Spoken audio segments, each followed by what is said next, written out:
The moment the leather briefcase hit the pavement, Marcus Walker knew something inside his life had just cracked in a way that could never be repaired.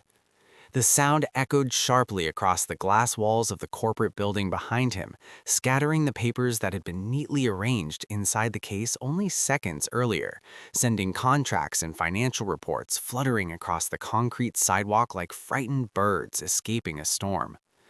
Marcus knelt slowly, gathering the documents one by one with steady hands, though the humiliation burning inside his chest made it difficult to breathe normally. Behind him, laughter spilled from the marble steps leading into the building.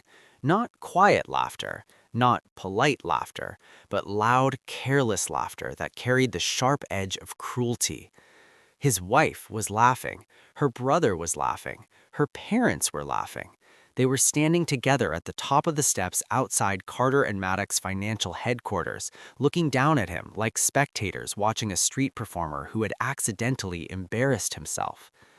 Marcus did not turn around immediately. He simply picked up another sheet of paper and slid it back into the briefcase.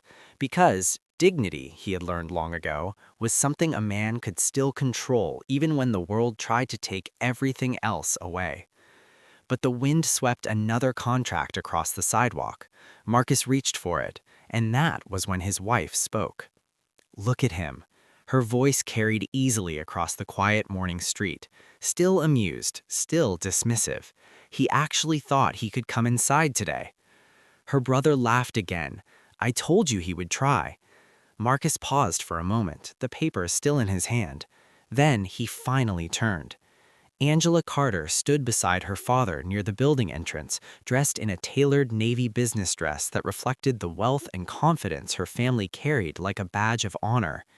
Her arms were folded across her chest. Her smile was cold. For 5 years, Marcus Walker had been Marcus Walker's wife, but in that moment, the distance between them felt like an ocean. Angela's father, Robert Carter, shook his head slowly. You should have stayed home, Marcus. His voice carried the calm authority of a man who had spent decades running one of the fastest-growing financial companies in the country.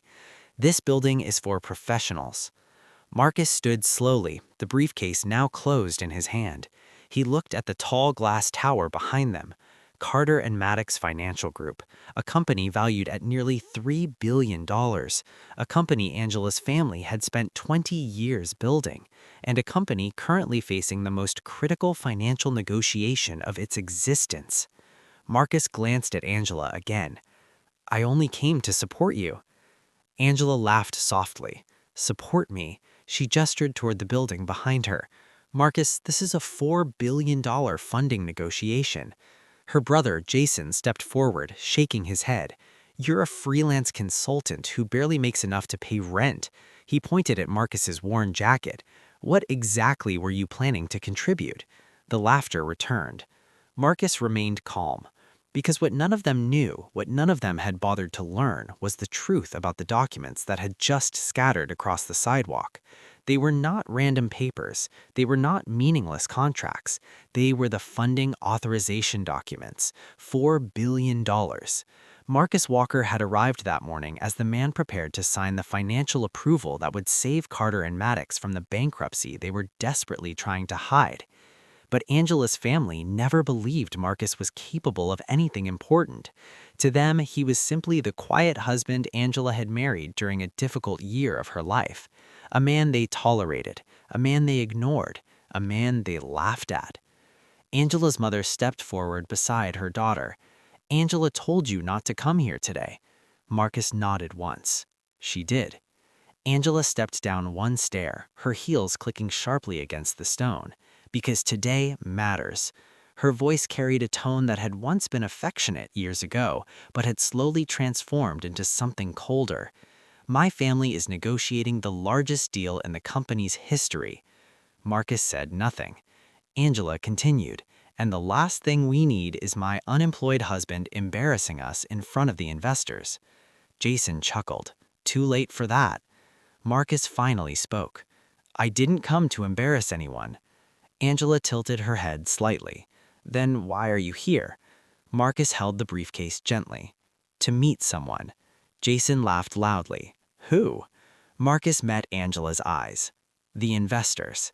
The silence that followed lasted only a second before the laughter returned twice as loud. Angela shook her head slowly. Marcus. She walked down another step, her heels clicking sharply against the stone. You're delusional. Her father sighed. I think it's time for you to leave. Marcus didn't move.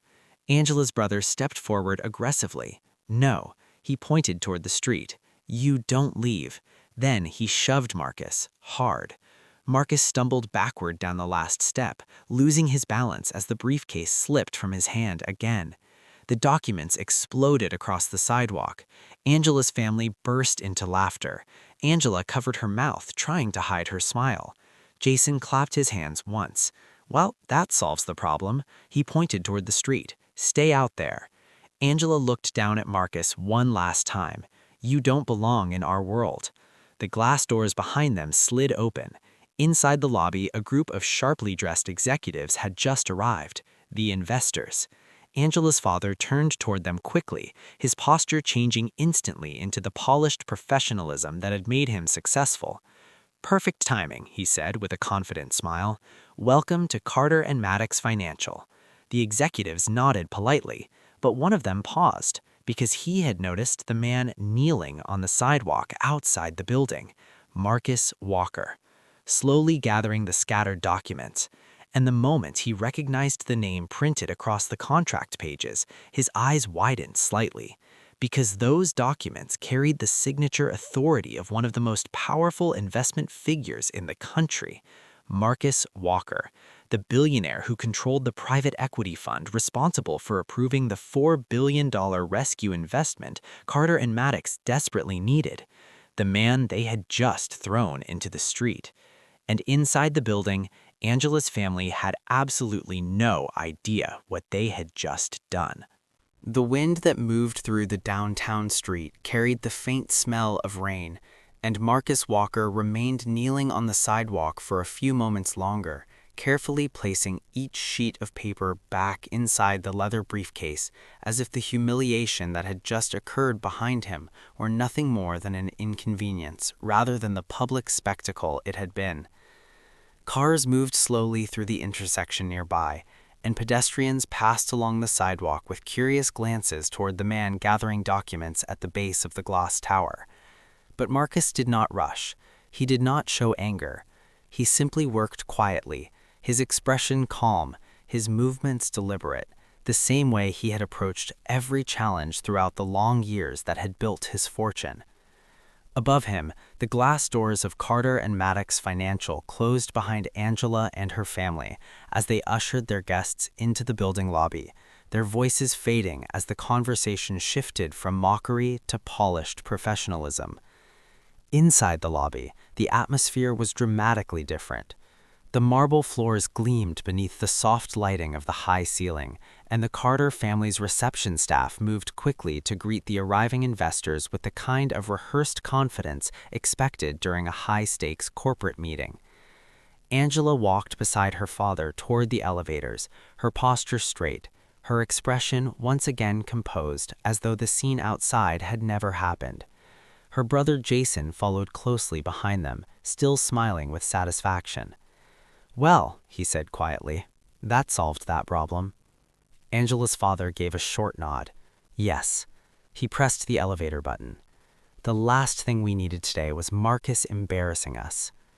Angela glanced briefly toward the glass doors at the front of the building. For a split second, she could still see Marcus outside on the sidewalk, still kneeling, still gathering the papers. A flicker of something passed across her expression. Not guilt, not quite, but something uncomfortable. Jason noticed. You're not feeling bad about that, are you? Angela shook her head quickly. No. Jason chuckled. Good. The elevator doors slid open. Because the last thing this family needs is that guy dragging us down when we're about to close the biggest deal of our lives. They stepped inside. Angela's father pressed the button for the executive conference floor. As the elevator doors closed, he adjusted his tie and looked at his reflection in the mirrored wall. Remember, he said calmly, today is about confidence. Jason nodded. $4 billion. Angela's mother smiled proudly. After today, Carter and Maddox will become one of the largest private investment firms in the country. Angela folded her arms quietly. And Marcus will finally understand that our worlds were never meant to overlap. Meanwhile, outside the building, Marcus finally finished gathering the last sheet of paper. He stood slowly, brushing a small amount of dust from the sleeve of his jacket. Across the street, a black car sat parked along the curb. Inside the car, two men had been watching everything. One of them leaned forward slightly. Did they really just throw him out? The other man nodded slowly. Yes. The first man shook his head in disbelief. That's Marcus Walker. The second man looked toward the building entrance again. They clearly didn't know. Marcus walked calmly toward the curb. The car door opened immediately. "Good morning, Mr. Walker." Marcus nodded politely. "Good morning." He slid into the back seat, placing the briefcase beside him. The driver pulled away from the curb smoothly. Inside the car, the man in the passenger seat turned around. "Sir, I assume you still plan to attend the meeting." Marcus looked out the window at the Carter and Maddox Tower. For a moment, he said nothing. Then he smiled slightly. "Yes." The man hesitated. "They just threw you into the street." Marcus nodded once. "Yes." "And you're still going to sign the deal?" Marcus leaned back comfortably. "It depends." The man raised an eyebrow. "On what?" Marcus closed the briefcase gently. "On whether Carter and Maddox still deserves $4 billion. Back inside the building, the elevator doors opened onto the executive conference floor. Angela's father stepped out first. The massive glass conference room at the end of the hall had been prepared carefully for the meeting. Assistants arranged documents across the table. Water glasses sat beside each chair. Large screens displayed financial projections for the company's future expansion. Angela's father walked into the room confidently. This is it. Jason rubbed his hands together. $4 billion. Angela's mother smiled proudly. After today, Carter and Maddox will become one of the largest private investment firms in the country. Angela folded her arms quietly. And Marcus will finally understand that our worlds were never meant to overlap. Meanwhile, outside the building, Marcus finally finished gathering the last sheet of paper. He stood slowly, brushing a small amount of dust from the sleeve of his jacket. Across the street, a black car sat parked along the curb. Inside the car, two men had been watching everything. One of them leaned forward slightly. Did they really just throw him out? The other man nodded slowly. Yes. The first man shook his head in disbelief. That's Marcus Walker. The second man looked toward the building entrance again. They clearly didn't know. Marcus walked calmly toward the curb. The car door opened immediately. "Good morning, Mr. Walker." Marcus nodded politely. "Good morning." He slid into the back seat, placing the briefcase beside him. The driver pulled away from the curb smoothly. Inside the car, the man in the passenger seat turned around. "Sir, I assume you still plan to attend the meeting." Marcus looked out the window at the Carter and Maddox Tower. For a moment, he said nothing.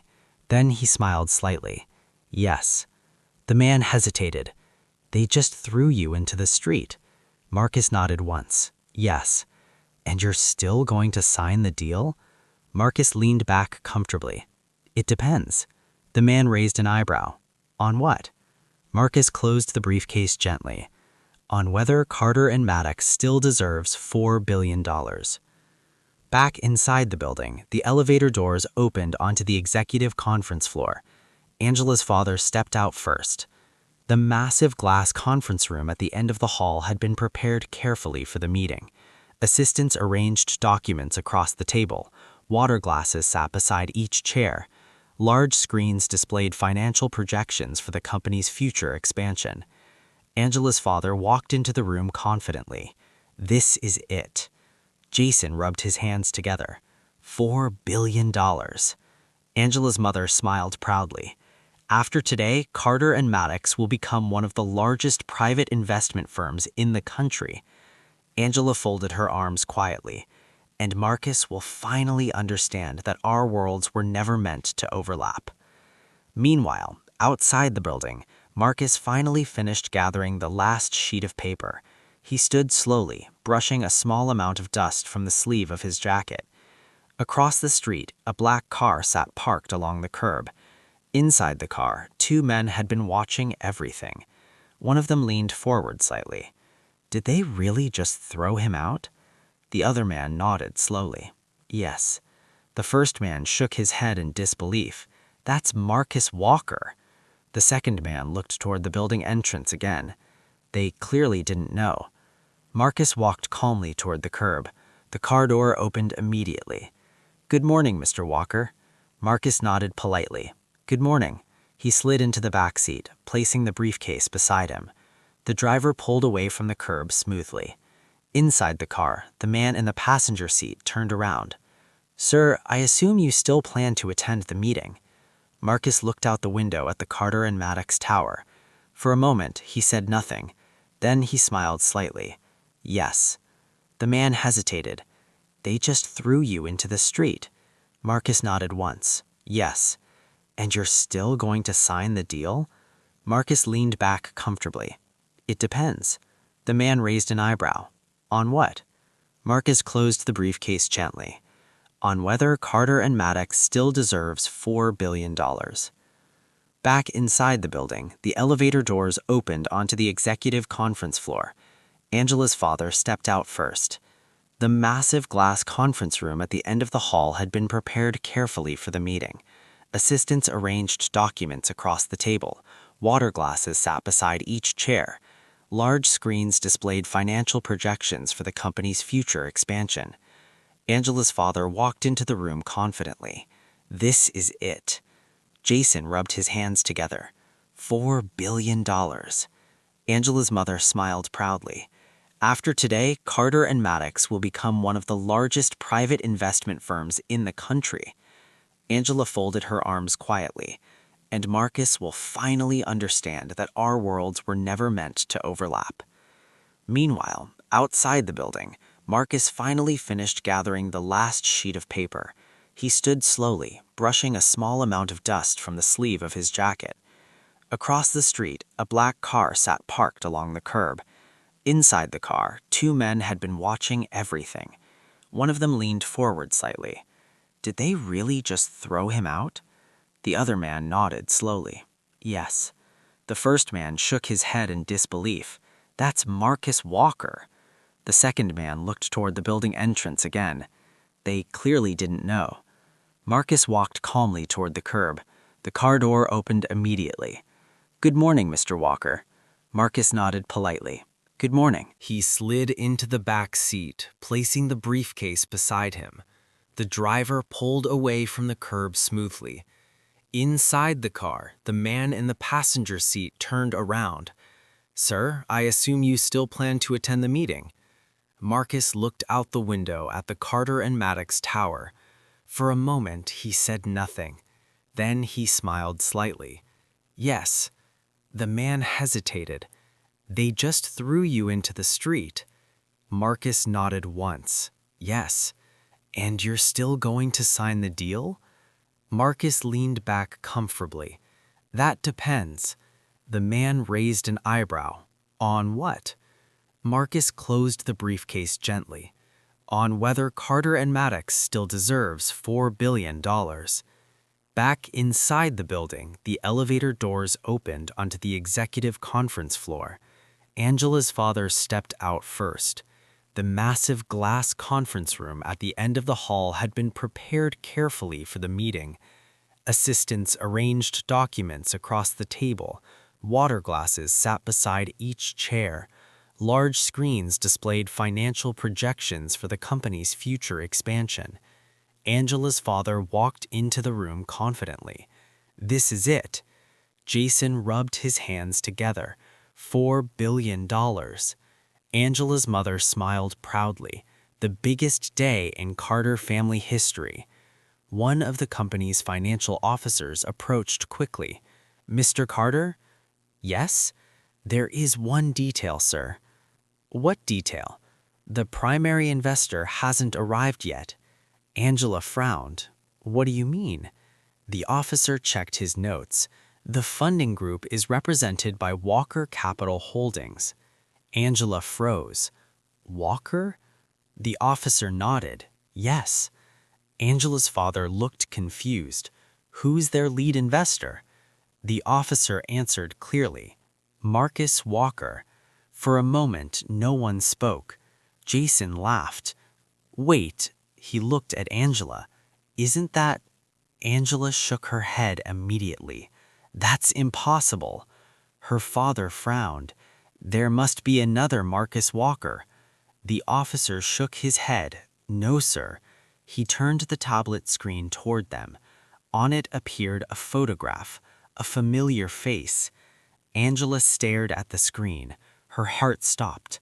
Marcus Walker, her husband, the same man she had just watched being shoved down the steps and thrown into the street.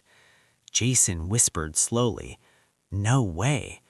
Angela's father's voice dropped. That can't be correct.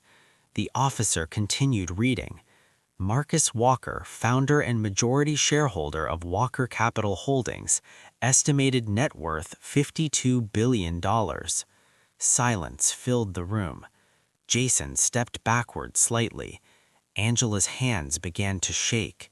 Because at that exact moment, somewhere on the street below, Marcus Walker was calmly stepping out of the black car that had just pulled up beside the building entrance, the same building his wife and her family had thrown him out of less than 15 minutes earlier. And this time, he wasn't arriving as Angela's unemployed husband.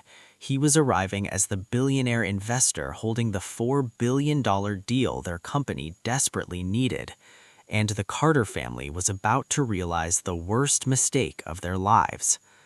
For several long seconds after the officer finished reading from the tablet, the conference room remained frozen in silence, as though the air itself had thickened into something that refused to move. Angela stared at the screen.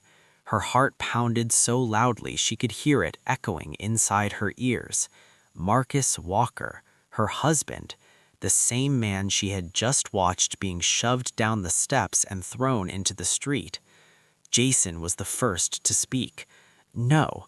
He laughed nervously. No way. He looked at the officer. This has to be wrong. The officer shook his head slowly. Sir, Walker Capital Holdings is one of the largest private investment funds in the country. Jason waved a dismissive hand. That's not what I'm saying. He pointed at the screen. That guy is my sister's husband. The officer blinked. Yes, sir. Jason laughed again, louder this time. Then you're definitely wrong. Angela's father leaned forward slowly, staring at the screen. The photograph showed Marcus exactly as he looked that morning. Calm, composed, dressed simply. But beneath the image were details that made Robert Carter's stomach tighten. Founder and CEO, Walker Capital Holdings. Primary investor, global infrastructure and venture funding. Estimated personal wealth, $52 billion. Silence filled the room. Jason stepped backward slightly. Angela's hands began to shake. Because at that exact moment, somewhere on the street below, Marcus Walker was calmly stepping out of the black car that had just pulled up beside the building entrance, the same building his wife and her family had thrown him out of less than 15 minutes earlier. And this time, he wasn't arriving as Angela's unemployed husband. He was arriving as the billionaire investor holding the $4 billion deal their company desperately needed. And the Carter family was about to realize the worst mistake of their lives. For several long seconds after the officer finished reading from the tablet, the conference room remained frozen in silence, as though the air itself had thickened into something that refused to move. Angela stared at the screen. Her heart pounded so loudly she could hear it echoing inside her ears. Marcus Walker, her husband, the same man she had just watched being shoved down the steps and thrown into the street. Jason was the first to speak. No. He laughed nervously. No way. He looked at the officer. "This has to be wrong." The officer shook his head slowly. "Sir, Walker Capital Holdings is one of the largest private investment funds in the country." Jason waved a dismissive hand. "That's not what I'm saying." He pointed at the screen. "That guy is my sister's husband." The officer blinked. "Yes, sir." Jason laughed again, louder this time. "Then you're definitely wrong." Angela's father leaned forward slowly, staring at the screen. The photograph showed Marcus exactly as he looked that morning, calm, composed, dressed simply. But beneath the image were details that made Robert Carter's stomach tighten. Founder and CEO, Walker Capital Holdings. Primary investor, global infrastructure and venture funding. Estimated personal wealth, $52 billion. Silence filled the room. Jason stepped backward slightly. Angela's hands began to shake.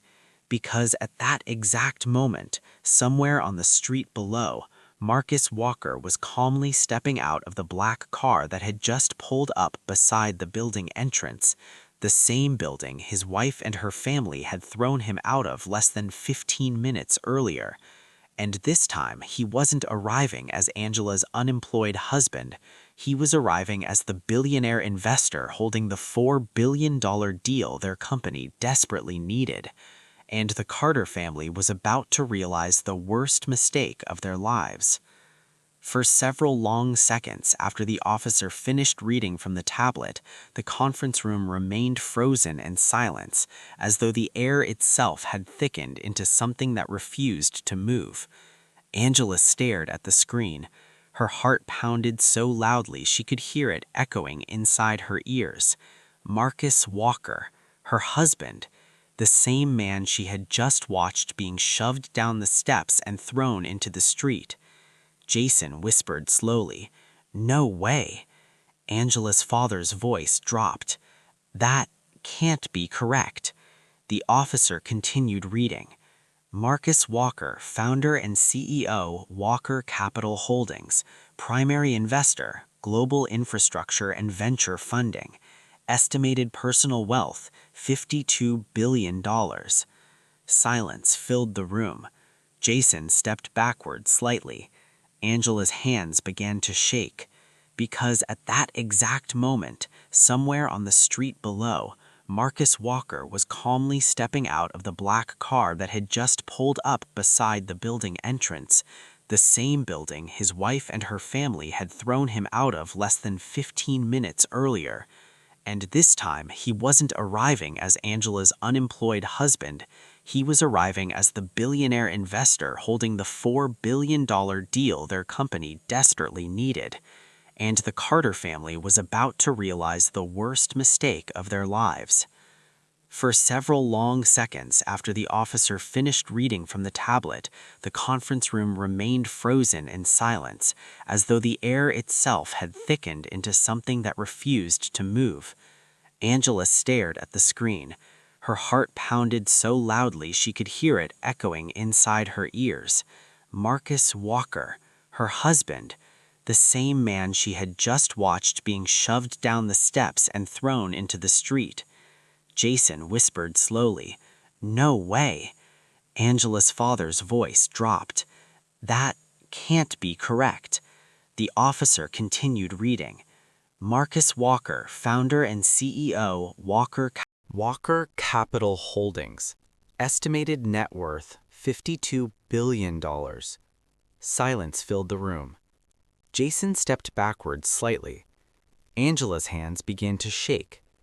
Because at that exact moment, somewhere on the street below, Marcus Walker was calmly stepping out of the black car that had just pulled up beside the building entrance.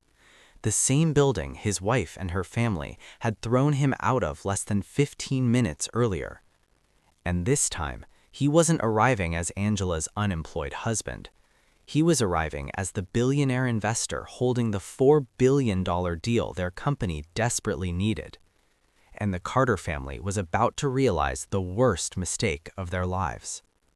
For several long seconds after the officer finished reading from the tablet, The conference room remained frozen in silence, as though the air itself had thickened into something that refused to move. Angela stared at the screen. Her heart pounded so loudly she could hear it echoing inside her ears. Marcus Walker, her husband, the same man she had just watched being shoved down the steps and thrown into the street. Jason was the first to speak. "No," he laughed nervously. "No way." He looked at the officer. "This has to be wrong." The officer shook his head slowly. "Sir, Walker Capital Holdings is one of the largest private investment funds in the country." Jason waved a dismissive hand. "That's not what I'm saying." He pointed at the screen. "That guy is my sister's husband." The officer blinked. "Yes, sir." Jason laughed again, louder this time. "Then you're definitely wrong." Angela's father leaned forward slowly, staring at the screen. The photograph showed Marcus exactly as he looked that morning. Calm, composed, dressed simply. But beneath the image were details that made Robert Carter's stomach tighten. Founder and CEO, Walker Capital Holdings. Primary investor, Global Infrastructure and Venture Funding. Estimated personal wealth, $52 billion. Angela's father felt the room tilt slightly. "That can't be right." Angela finally spoke, her voice barely audible. "It is." Jason turned toward her quickly. "What?" Angela's eyes never left the screen. "That's him." Jason shook his head. "No." He looked at her as though she had lost her mind. "Angela, that's impossible." Angela's mother stepped closer to the table. "What is going on?" Angela swallowed. "I never asked him what he did." Jason stared at her in disbelief. "And you were married to him for 5 years." Angela's voice dropped to a whisper. "He never talked about it." Jason stared at her in disbelief. "And you didn't think that was strange?" Angela's father finally straightened slowly. His face had turned pale. "When is he arriving?" The officer checked his watch. "He should already be here." Jason's head snapped toward the glass wall overlooking the city. "You mean he's in the building?" The officer hesitated. "I'm not sure." Angela suddenly turned toward the door. "Where are the other investors?" "Already seated in conference room A." Angela's father moved quickly toward the door. "Let's go." Jason followed immediately. Angela remained frozen for one more second before moving as well, because deep down, a terrible realization had begun forming in her mind. If Marcus Walker truly controlled the $4 billion investment their company needed, then the man she had just humiliated on the sidewalk held the power to destroy everything her family had built. Downstairs in the lobby, the glass doors slid open once again. The receptionist looked up as a familiar figure stepped inside. Marcus Walker. But this time, he was not alone. 3 men in tailored suits entered behind him. Their presence alone carried the quiet authority of people accustomed to making billion-dollar decisions. The receptionist immediately stood. "Good morning, sir." Marcus nodded politely. "Good morning." One of the men beside him spoke to the receptionist. "We're here for the Carter and Maddox investment meeting." The receptionist checked the schedule quickly. "Yes, of course." Her voice changed slightly when she looked at Marcus again. "Mr. Walker, the conference room is on the 32nd floor." Marcus smiled slightly. "Thank you." The elevator doors opened. Inside the elevator, one of the men beside Marcus glanced at him carefully. "Are you certain you want to proceed with the meeting?" Marcus looked forward calmly. "Yes." The man hesitated. "They threw you out of the building." Marcus nodded once. "Yes." "And you're still considering funding them?" Marcus closed his eyes briefly. "That decision will be made in the meeting." The elevator climbed steadily upward. 32 floors. 32 seconds. And above them, Angela and her family were rushing down the hallway toward the main conference room. Jason pushed the door open. Inside, several executives from Walker Capital Holdings were already seated at the long glass table reviewing documents quietly. Angela's father stepped inside quickly. "Good morning." One of the executives looked up calmly. "Good morning, Mr. Carter." Angela's father glanced around the room. "Where is Mr. Walker?" The executive checked his watch. "He should be here any moment." Jason whispered under his breath, "Oh my God." Angela stood near the door, her breathing shallow, because she now understood something no one else in the room fully grasped yet. Marcus was coming. Not as her husband, not as the man her family had mocked, but as the billionaire investor controlling their entire future. And at that exact moment, the elevator doors on the 32nd floor slid open. Marcus Walker stepped out calmly, carrying the same leather briefcase that had spilled open on the sidewalk minutes earlier. The hallway was quiet. The conference room door stood just ahead. Marcus walked toward it slowly. Inside the room, Angela felt her hands trembling. Jason whispered again, "This is bad." Angela's father straightened his jacket nervously. "Stay calm." But no one in the room felt calm anymore, because the door handle suddenly turned, and the man they had thrown into the street was about to walk into the room holding the $4 billion decision that would determine whether their company survived. The conference room door slowly opened, and the quiet sound of the hinges turning seemed far louder than it should have been, as though the moment itself carried a weight that no one inside the room could escape. Marcus Walker stepped inside calmly. He did not rush. He did not look angry. He simply walked forward with the same quiet composure he had carried while kneeling on the sidewalk only minutes earlier. But the atmosphere inside the room changed instantly. Angela felt the breath catch in her chest. Jason froze beside the table. Angela's father, Robert Carter, stood perfectly still as if the floor beneath him had suddenly turned into ice. Marcus closed the door gently behind him. For a moment, no one spoke. The investors already seated at the tables stood respectfully. "Good morning, Mr. Walker." Marcus nodded politely. "Good morning." He placed the leather briefcase on the table, the same briefcase that had spilled open in the street, the same briefcase Angela's brother had kicked down the steps. Marcus slowly opened it and removed a thick stack of documents, $4 billion funding agreements. Silence filled the room. Marcus finally looked up. His eyes met Angela's first. She looked away almost immediately because the calm expression on his face made the shame inside her chest feel even heavier. Marcus then looked toward Robert Carter. "Mr. Carter." Robert swallowed. Marcus. The name sounded strange in his mouth now, uncertain, careful. Marcus sat down at the head of the table, the position reserved for the primary investor. Jason stared in disbelief.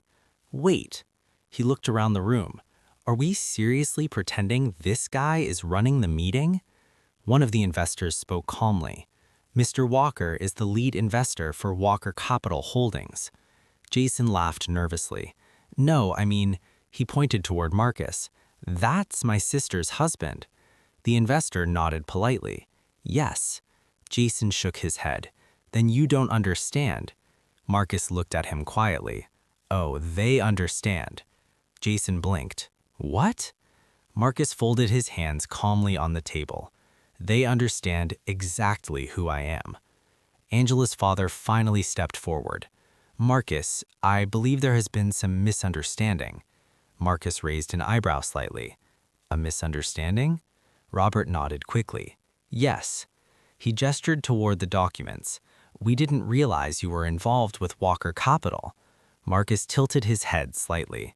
"You never asked." Robert opened his mouth to respond, but said nothing, because Marcus was right. They had never asked. They had never cared. Jason spoke again. Okay, look, this is getting ridiculous. He leaned forward toward Marcus. You can't seriously expect us to believe you're a billionaire. Marcus reached into the briefcase again. He slid a single document across the table. Jason grabbed it. His confidence disappeared almost immediately. The document carried the official Walker Capital Holdings seal. Beneath it was Marcus Walker's signature, and below that, the financial commitment authorization. $4 billion. Jason's hands trembled slightly. His voice faltered. This is real. Angela's father slowly sat down in his chair. His mind was racing. 20 years building Carter and Maddox Financial, 20 years managing investors, negotiating deals, building relationships with powerful people. And now the most powerful investor in the room was the man he had just watched his son shove into the street. Angela finally spoke. Marcus. Her voice was soft now, very different from the voice she had used on the steps outside. Marcus looked at her calmly. Yes? Angela struggled to find words. I didn't know. Marcus nodded once. I know. Jason slams the document back onto the table. This is insane. He looked at Marcus. You're telling me you're worth $50 billion and you live in a 2-bedroom apartment? Marcus shrugged slightly. I like quiet places. Jason ran his hair through his head. You're kidding. Marcus said nothing. Robert Carter leaned forward slowly. Marcus, we may have handled the situation outside poorly. Marcus raised one eyebrow. Poorly? Robert nodded quickly. Yes. Marcus glanced briefly at Angela, then back to Robert. You poured coffee on my contract. Robert froze, because he remembered the moment Angela's mother had thrown the plate of food across the table, the laughter, the humiliation. Robert cleared his throat. We can apologize. Marcus nodded. Yes. Jason looked relieved. Great. Marcus continued calmly. But apologies do not automatically restore trust. The room went quiet again. Marcus placed his hand on the stack of contracts. Walker Capital prepared this funding agreement after 6 months of evaluation. Robert nodded quickly. Yes. Marcus continued. We believed Carter and Maddox had strong leadership. Jason smiled nervously. We do. Marcus looked directly at him. Do you? Jason's smile faded. Marcus leaned back slightly in his chair. This morning, your family threw the lead investor of your company into the street. Angela closed her eyes briefly. Marcus continued, then laughed. Robert Carter's voice was almost a whisper. Marcus, please understand. Marcus held up one hand gently. No. Silence. Marcus's voice remained calm. But I do understand something now. Everyone waited. Marcus looked around the room slowly. I understand exactly how Carter and Maddox treats people they believe are powerless. Jason shifted uncomfortably. Robert spoke again. What are you saying? Marcus closed the briefcase slowly. I'm saying the $4 billion deal we came here to sign, he paused, then finished quietly, is no longer guaranteed. The room felt suddenly smaller. Angela's heart dropped. Jason's face turned pale. Robert Carter leaned forward urgently. Marcus, wait. Marcus stood slowly from his chair. The meeting will continue. Robert nodded quickly. Yes. Marcus looked toward the window overlooking the city. But the outcome, he said calmly, will now depend on whether Carter and Maddox deserve the investment they assumed was already theirs. Angela's family said nothing, because the power in the room had completely changed, and the man they had thrown into the street now controlled whether their entire company survived. For several long seconds after Marcus Walker closed the briefcase, the conference room remained silent in a way that made the air feel almost heavy to breathe, because every person seated at that long glass table understood that the power in the room had shifted completely and irreversibly. Just 20 minutes earlier, The Carter family believed they were hosting investors who would eagerly compete for the opportunity to fund their company's expansion. Now, they sat facing the man who controlled the entire deal, the same man they had humiliated on the sidewalk in front of their own building. Angela kept her eyes fixed on the table, unable to look directly at Marcus. Jason stood near the window, his earlier confidence completely gone, replaced by the quiet panic of someone who had just realized he had kicked the wrong man down the stairs. Robert Carter cleared his throat slowly, trying to regain the authority that had defined his career.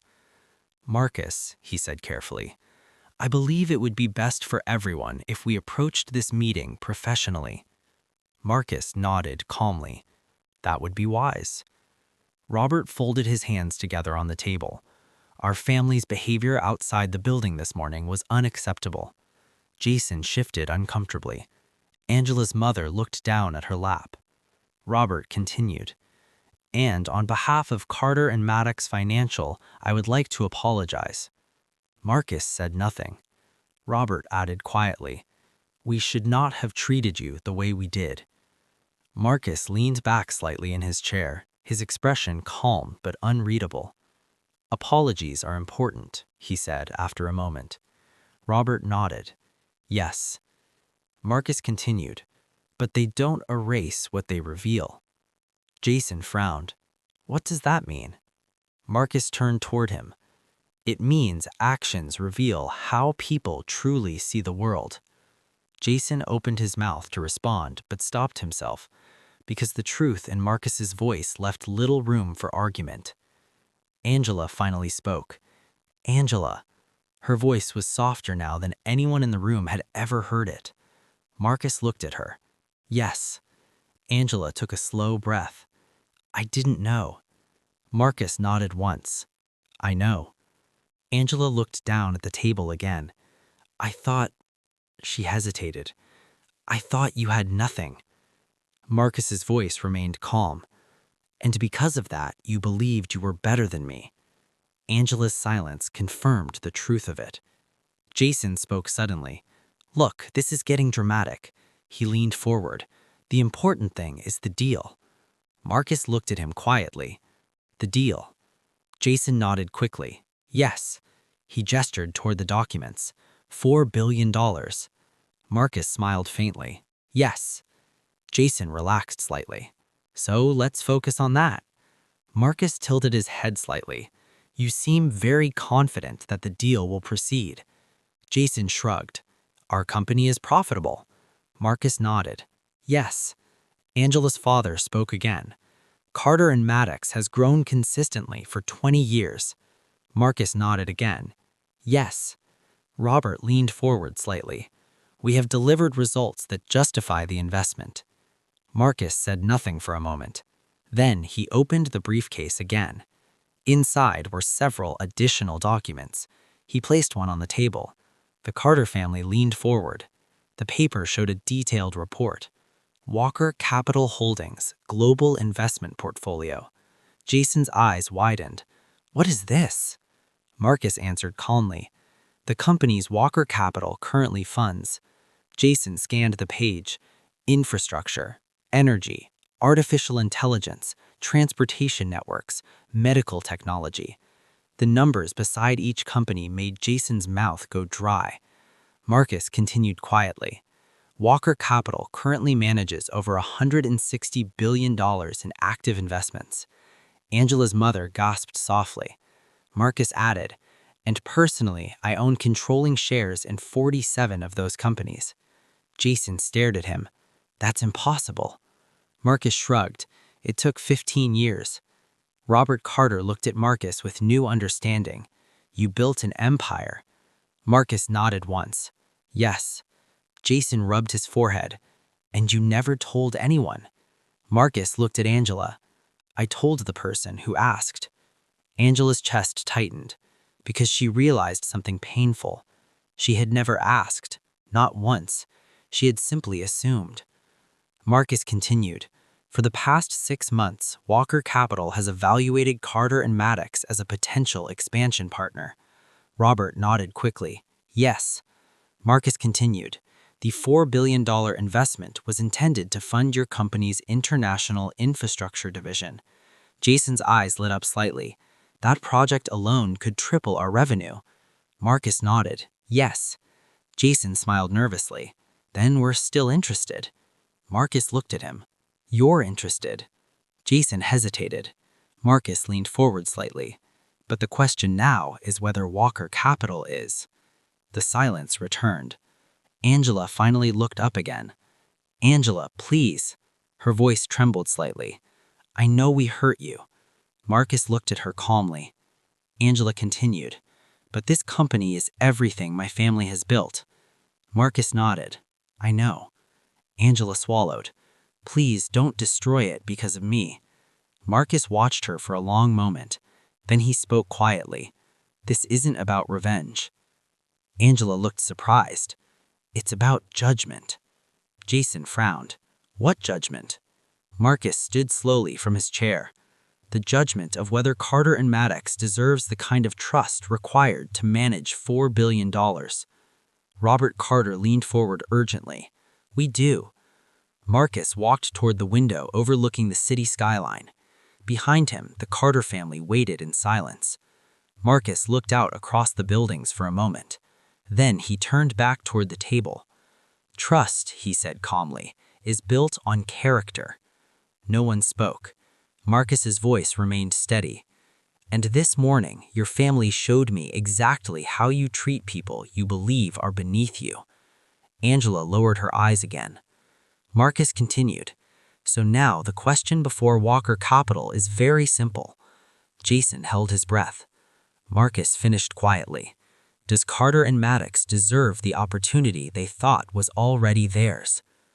The room felt impossibly quiet, because for the first time in their lives, the Carter family understood something terrifying. The deal they believed was guaranteed now depended entirely on the forgiveness of the man they had thrown into the street. The quiet that followed Marcus Walker's final words stretched across the conference room like a shadow that refused to move.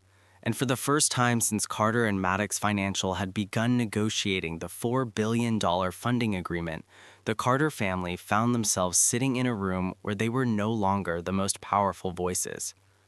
The long glass table reflected the tension that filled the room. Documents lay scattered in careful stocks, projection screens glowed with financial forecasts, and the skyline beyond the windows shimmered under the afternoon sun.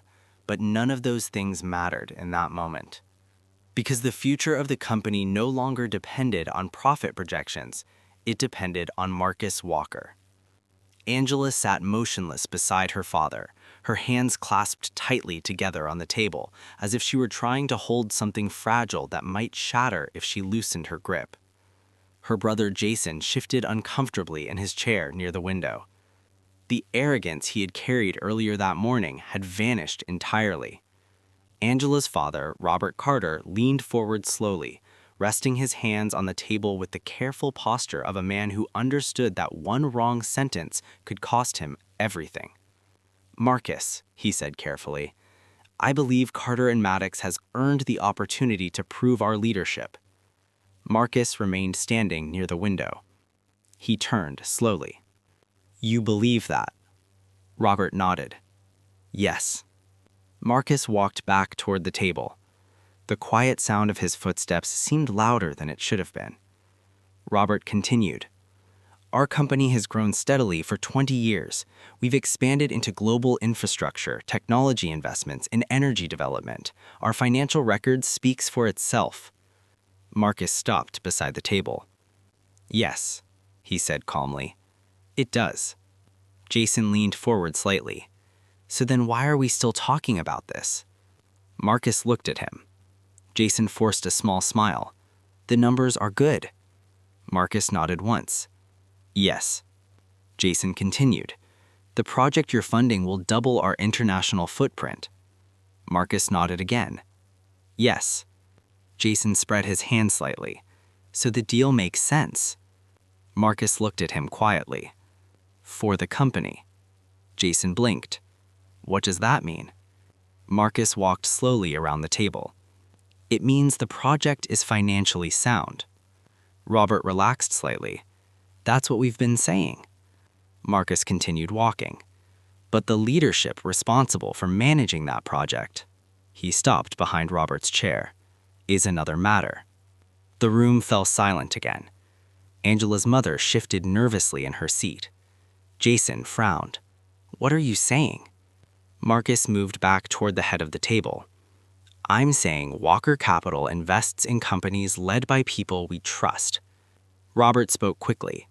You can trust us. Marcus looked at him calmly. Your family threw the lead investor into the street. Robert's voice faltered. That was a misunderstanding. Marcus shook his head slightly. No. Angela spoke quietly. It wasn't. Everyone turned toward her. Angela looked directly at Marcus. It was arrogance. Her voice trembled slightly. And it was wrong. Jason stared at her. You're siding with him now? Angela ignored him. She continued looking at Marcus. I should have treated you with respect whether you were rich or poor. Marcus studied her expression carefully. Then he nodded once. That's the lesson. Robert cleared his throat. Marcus, we understand our mistake. Marcus returned to his seat at the head of the table. I'm glad. Robert leaned forward slightly. So the deal will proceed. Marcus folded his hands. That depends. Jason groaned quietly. Here we go. Marcus ignored him. Walker Capital Board has already approved the $4 billion funding allocation. Robert nodded eagerly. Yes. Marcus continued calmly. But I have final authority over where that funding goes. Jason muttered under his breath. Of course you do. Marcus opened the briefcase again. He removed another document. This one looked different. He placed it in the center of the table. Robert picked it up slowly. His eyes scanned the page. Then he looked up sharply. What is this? Marcus answered calmly. My condition. Jason leaned over his father's shoulder. What condition? Robert read the document again. His face changed slowly. Angela noticed immediately. What is it? Robert placed the document back on the table. Marcus is proposing an executive restructuring. Jason frowned. What does that mean? Marcus answered quietly. It means Walker Capital will appoint a new executive oversight board to supervise Carter and Maddox's operations. Jason blinked. You're putting us under supervision? Marcus nodded. Yes. Jason shook his head slightly. That's ridiculous. Marcus remained calm. $4 billion is not a small investment. Robert looked at Marcus carefully. You're asking for oversight. Marcus nodded. Yes. Robert hesitated. That reduces our autonomy. Marcus nodded again. Yes. Jason leaned back in his chair angrily. So we lose control of our own company? Marcus looked at him. You keep your company. Jason scoffed. Barely. Marcus continued calmly. Without Walker Capital funding, Carter and Maddox cannot complete the international infrastructure expansion. Robert remained silent. Because Marcus was right. Without the $4 billion investment, the company's expansion plans would collapse. Jason looked at his father. Dad, don't even consider this. Angela spoke softly. Maybe we should. Jason turned toward her. Are you serious? Angela nodded slowly. We made the mistake. Jason shook his head. That doesn't mean we hand him the company. Marcus watched the conversation quietly. Robert Carter finally spoke. Marcus. Yes. If we accept this oversight agreement, the deal proceeds. Marcus nodded. Yes. Robert leaned back in his chair slowly. The room waited, because the decision before him was not simple. Accept oversight and save the company, or refuse and risk losing the $4 billion investment entirely. Jason whispered urgently, Dad. Robert closed his eyes briefly. Then he looked at Marcus. You drive a hard bargain. Marcus smiled slightly. Only when trust is broken. Robert exhaled slowly. I need a moment. Marcus nodded. Take all the time you need. The Carter family moved toward the corner of the room to speak privately. Marcus remained sitting at the table watching the skyline through the window, because he already knew something the Carter family was just beginning to understand. Their company could survive without pride, but it could not survive without the $4 billion deal he controlled. And the next decision Robert Carter made would determine whether the empire he had built for 20 years would continue to exist. The Carter family moved quietly toward the far end of the conference room, their voices lowered as they gathered near the large window overlooking the city, creating a private circle of tense conversation while Marcus Walker remained seated at the head of the table, calm and unmoving, as if he had already seen this moment unfolding long before any of them had realized what was truly happening. Outside the window, the city continued its endless rhythm of movement, traffic streaming through the streets far below, sunlight reflecting across the glass towers that surrounded the Carter and Maddox headquarters, and yet inside that conference room, the world seemed to have narrowed into a single decision. Angela stood beside her father, her arms folded tightly across her chest, her earlier arrogance replaced entirely by the heavy realization that she had been the one who set this entire disaster in motion. Jason leaned forward toward their father, his voice tense but still stubborn. "You can't accept this," he said quietly. Robert Carter kept his eyes on the document Marcus had placed on the table, the oversight agreement. Walker Capital Executive Supervision Clause, $4 billion in funding in exchange for operational oversight and financial accountability. 20 years of independence reduced to a contract clause. Jason continued speaking. "Dad, if you sign that agreement, we're basically handing him control of the company." Angela's mother nodded slowly. "He'll be watching every decision we make." Robert finally spoke, his voice thoughtful. "He already owns the money." Jason shook his head. "That's not the point." Angela finally stepped forward. "It is the point." Jason turned toward her. "What?" Angela looked directly at him. "We lost control the moment we threw him into the street." Jason frowned. "That was a mistake." Angela's voice grew firmer. "No." She glanced briefly toward Marcus at the far end of the table. "That was arrogance." Jason ran his hands through his hair again. "Angela, stop acting like he's the victim here." Angela stared at him. "He was." Jason scoffed. "He's worth $50 billion.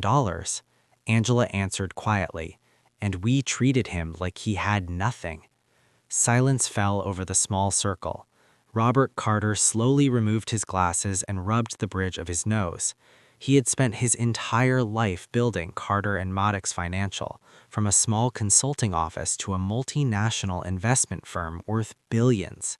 Every decision he had made over the past 20 years had been about protecting the independence of his company. And now that independence sat on the table in front of Marcus Walker like a bargaining chip. Jason spoke again. "If we accept this, we're telling the entire industry that Carter and Maddox can't operate without supervision." Robert looked up slowly. "We already told the industry something worse." Jason frowned. "What?" Robert's voice was quiet. "We told them we don't know how to treat people." Angela's mother spoke softly. "Robert." Robert looked toward Marcus again. The man sat calmly at the table, his posture relaxed, his expression unreadable. He wasn't watching them with anger, he wasn't smiling, he simply waited, the confidence of someone who already understood the outcome. Jason shook his head again. "I still don't like it." Angela stepped closer to her father. "Dad." Robert looked at her. Angela spoke gently. "We need the funding." Jason muttered. "We could find another investor." Angela shook her head. "Not for $4 billion. Jason didn't answer, because he knew she was right. Marcus Walker wasn't just another investor. He was the investor. Angela continued quietly. "And honestly," she paused, "maybe we need oversight." Jason stared at her. "You can't be serious." Angela looked toward Marcus again. We humiliated the man responsible for funding our company. Jason scoffed. Because we didn't know who he was. Angela answered calmly. That shouldn't matter. Her words hung in the air. Robert Carter slowly placed his glasses back on. He looked once more at the contract lying on the table. Then he straightened his shoulders and turned back toward Marcus. The Carter family followed. Marcus looked up as they approached. Robert stopped beside the table. You've given us a difficult choice. Marcus nodded. Leadership decisions usually are. Robert picked up the contract slowly. If we sign this agreement, Walker Capital receives oversight authority. Marcus nodded again. Yes. Robert continued. And Carter and Maddox receives the $4 billion investment. Yes. Jason crossed his arms again. And loses independence. Marcus looked at him calmly. You keep your company. Jason muttered under his breath. For now. Marcus didn't respond. Robert Carter studied Marcus carefully. You knew we would accept. Marcus tilted his head slightly. I hoped you would. Robert raised an eyebrow. Hoped. Marcus nodded. Yes. Robert asked quietly. Why? Marcus leaned back slightly in his chair. Because I don't want Carter and Maddox to fail. Jason frowned. Then why humiliate us like this? Marcus looked at him calmly. I didn't. Jason opened his mouth but stopped. Marcus continued quietly. You did that yourselves. Silence filled the room again. Robert Carter slowly placed the contract back on the table. Then he picked up the pen, the same pen that had been prepared earlier to sign the $4 billion investment agreement. For a moment, he held it in the air. Then he looked at Marcus. One condition. Marcus raised an eyebrow. I'm listening. Robert spoke carefully. You treat Carter and Maddox as partners. Marcus nodded once. That was always the plan. Robert signed the document. The pen moved slowly across the page. The oversight agreement was complete. Jason sighed heavily. Angela closed her eyes briefly. Marcus reached forward and signed his name beside Robert's. $4 billion in funding, one lesson in humility, and a partnership born from the most humiliating morning Carter and Maddox Financial had ever experienced. Marcus closed the folder calmly. Now, he said quietly, we can begin building something worthwhile. Angela watched him carefully, because the man they had thrown into the street that morning did not destroy their company. Instead, he forced them to become something they had never truly been before. Accountable. The moment Robert Carter placed the pen down on the table, a quiet stillness settled across the conference room that felt almost ceremonial, as if everyone present understood that something far greater than a simple financial agreement had just taken place. $4 billion in funding had been secured, but the cost of that funding had not been measured only in corporate oversight clauses or board supervision. It had been measured in humility. Marcus Walker closed the folder slowly and placed it beside the briefcase, his movements calm and deliberate, while the executives from Walker Capital quietly exchanged nods with one another across the table. The deal was official. One of the Walker Capital analysts spoke first. Congratulations, Mr. Carter. Robert Carter nodded politely, though the relief in his face carried a weight of exhaustion that had not been there earlier that morning. Thank you. Jason leaned back in his chair and exhaled heavily, as if he had been holding his breath for hours. Well, he muttered, that was intense. Marcus glanced toward him with a faint smile. Business usually is. Angela had not moved. She remained seated quietly beside her father, her hands resting on the table as her eyes followed Marcus with a mixture of emotions she had never expected to feel toward the man she had married. Because the version of Marcus Walker she thought she knew had just disappeared. In his place stood someone she had never truly understood, a man who controlled billions of dollars with the same calm patience he had shown when gathering his papers from the sidewalk earlier that morning. A man who could have destroyed her family's company with a single decision, but had chosen instead to save it. Angela finally stood slowly. Marcus. Her voice was gentle now. Marcus turned toward her. Yes? Angela hesitated for a moment before speaking again. I need to say something. The room grew quiet again. Marcus nodded. Go ahead. Angela took a breath. I was wrong. Jason shifted slightly in his chair. Angela continued. I judged you without ever trying to understand who you were. Marcus listened without interrupting. Angela's voice trembled slightly as she continued. I assumed that because you lived simply, because you didn't talk about money or power, that you had nothing. Marcus remained calm. Angela looked directly into his eyes. And because of that assumption, I treated you with disrespect. Marcus said nothing.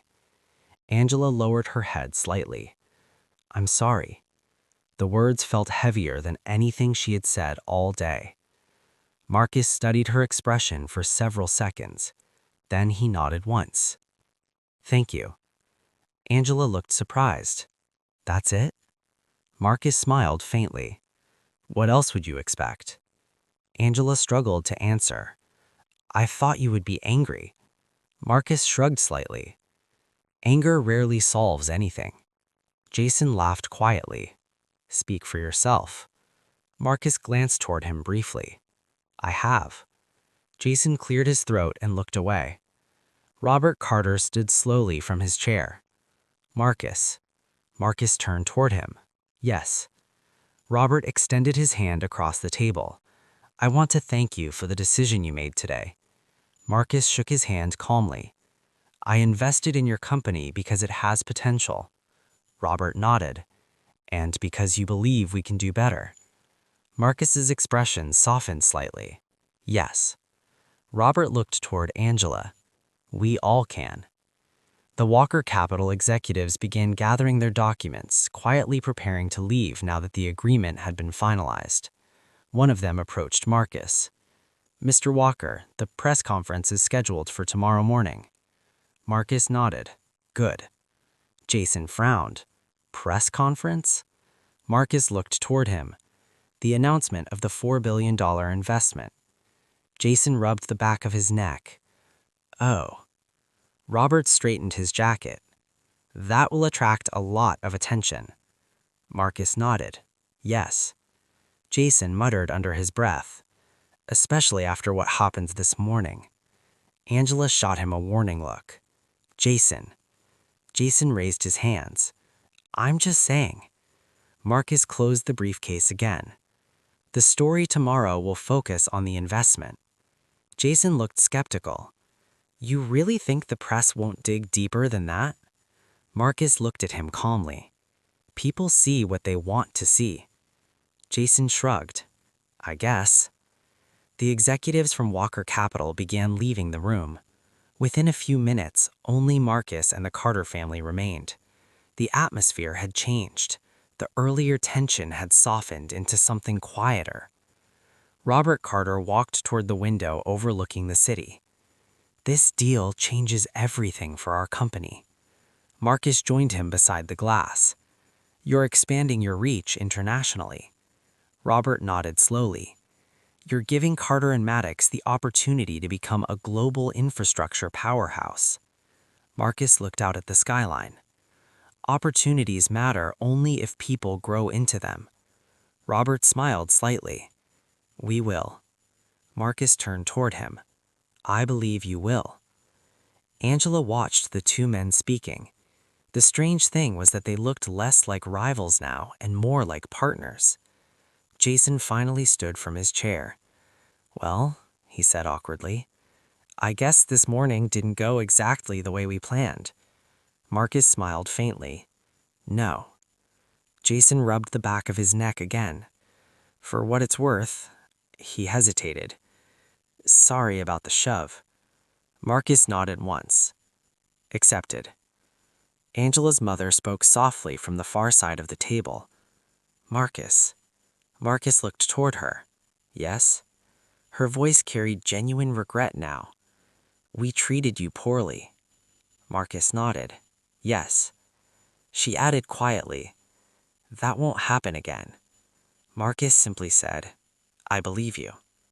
Angela stepped closer to him. Marcus. Yes. Her voice was softer now than it had ever been before. What happens now?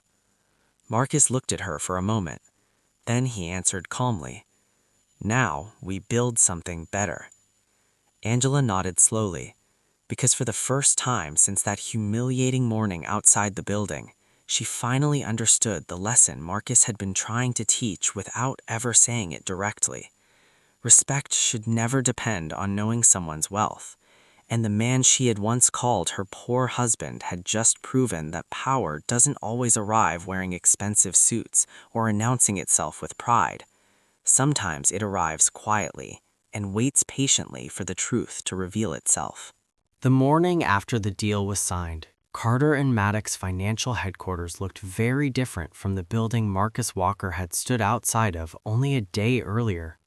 Large black SUVs lined the street. Camera crews assembled along the sidewalk. Journalists adjusted microphones and checked their notes, while producers spoke quickly into headsets, coordinating live broadcasts that would carry the announcement across financial networks and business news outlets around the world. Because the story had already begun to spread. Walker Capital Holdings, one of the largest private investment funds in the country, had agreed to invest $4 billion into Carter and Maddox Financial's international infrastructure expansion. For the financial world, it was one of the most significant private investment deals of the year. Inside the building, the atmosphere was equally tense. Employees moved through the hallways whispering quietly about the unexpected partnership. Assistants carried documents between offices. Security personnel maintained a careful presence in the lobby. But on the 32nd floor, inside the executive conference room where the deal had been signed the previous afternoon, the Carter family sat together in silence. Angela's father stood near the window, adjusting his tie as he looked down at the crowd gathering outside. This press conference will define how the industry sees us moving forward. Jason leaned back in his chair. I'm more worried about what they might already know. Angela glanced at him. What do you mean? Jason shrugged. You think nobody saw what happened yesterday morning? Angela felt her stomach tighten. She remembered the sidewalk, the briefcase falling, the laughter. Her voice was quiet. Someone probably recorded it. Angela's mother shook her head gently. Even if they did, the media is here for the investment announcement. Robert Carter turned from the window. That's what we focus on. Angela nodded slowly, but deep down she knew something else. The story behind the deal mattered just as much as the deal itself. And somewhere in the building, Marcus Walker was preparing to face the same cameras that would celebrate the investment his company had just made. Across the hall, Marcus stood inside a smaller office overlooking the skyline. He adjusted the cuffs of his jacket calmly while one of his Walker Capital advisors reviewed a tablet beside him. The press conference begins in 15 minutes. Marcus nodded. Yes. The advisor looked up. Do you want us to address the situation that happened outside the building yesterday? Marcus smiled faintly. No. The advisor raised an eyebrow. You're certain? Marcus nodded again. The investment is the story. The advisor nodded slowly. Understood. Marcus stepped toward the window.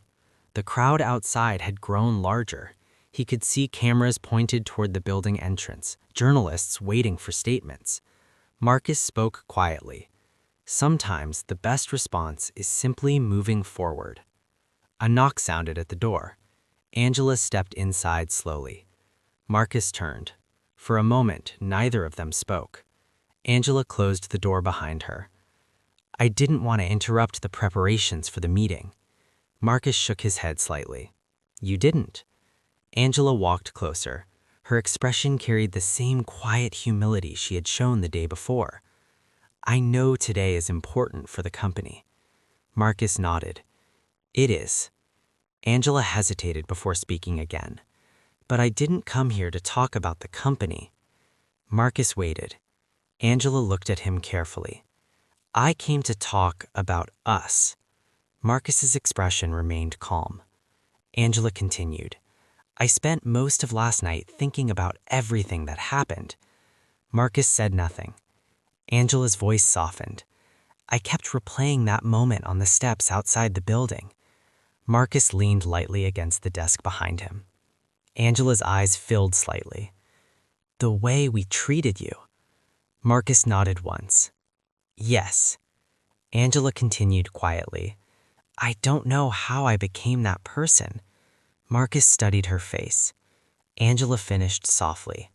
The person who thought respect had to be earned through money. Marcus finally spoke.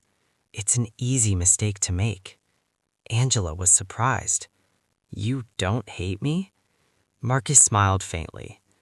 Hate takes more energy than forgiveness. Angela exhaled slowly. I don't deserve forgiveness. Marcus shrugged slightly.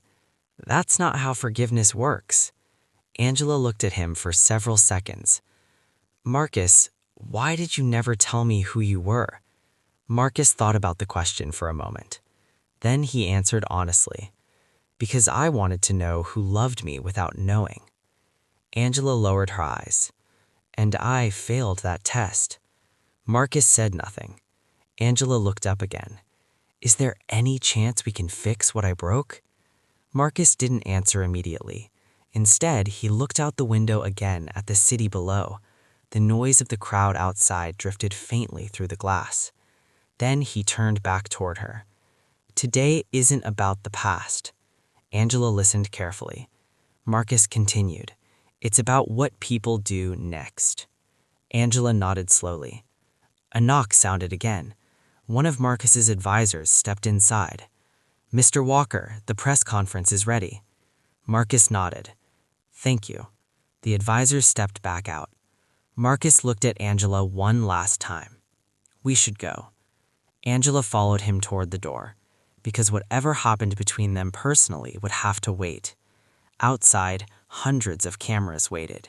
The world was about to hear the story of a $4 billion investment that would change the future of Carter and Maddox Financial forever. And standing at the center of that story would be the man they had thrown into the street only 24 hours earlier. The press conference began exactly at 11 o'clock, and the moment Marcus Walker stepped onto the small stage that had been prepared in the Carter and Maddox lobby, the flash of cameras erupted like a sudden storm of light. Dozens of reporters stood shoulder to shoulder behind the barricades that had been placed across the marble floor, microphones raised, notebooks ready, cameras streaming the moment live across financial networks and business channels around the world. Behind Marcus stood the leadership of Carter and Maddox Financial, Robert Carter, Angela Carter, Jason Carter.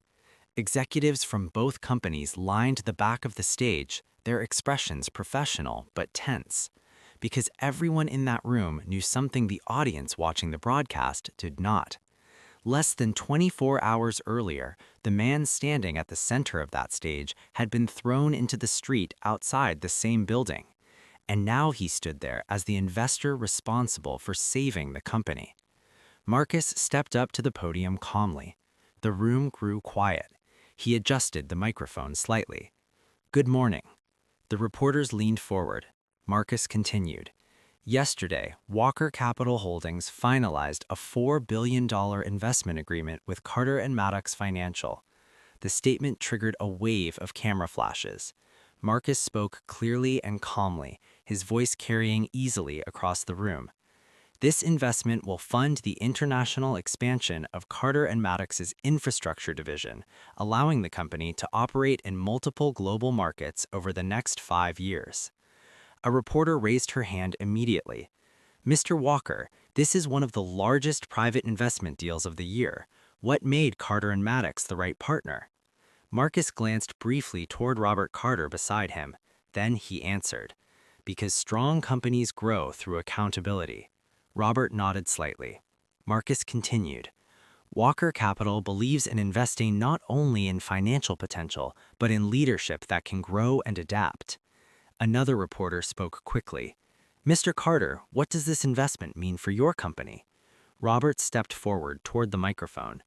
This partnership gives Carter and Maddox the opportunity to expand globally in ways we could not have achieved alone.